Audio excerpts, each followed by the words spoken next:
bồi ba Navilni kakal takbalo Nakuchong Himbom te in nakacha Zinka kathoka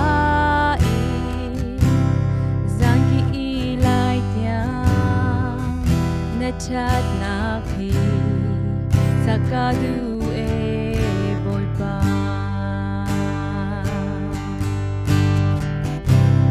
Dung zali zumok lak nasi Dung zali nachana cha shing sha Katom chung di lan lo tiang Nachat nakhi Sakadu bồi ba No onem ni May chungin akachwa Zan mui lak zong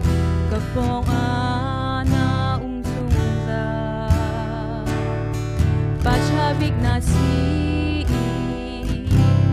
Kahoy chabi Nachat nakpe Chunga ka bồi ba Zung zalin zumok lak nasi Zung zalin nachana cha shing sha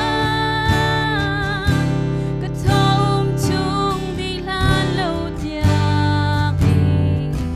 Nachat nakhi Sakadu bồi ba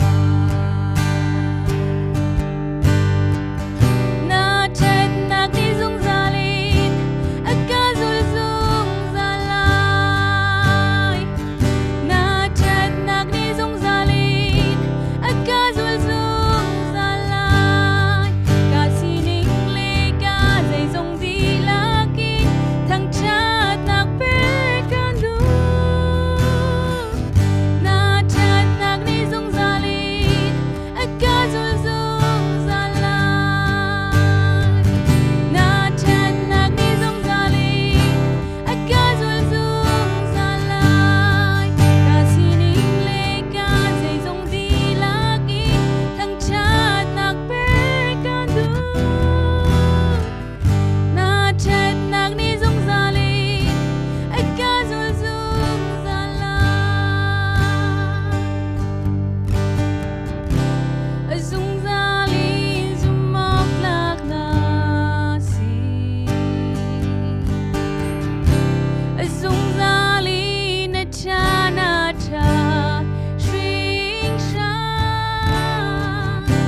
Katom chung di lan lo tiang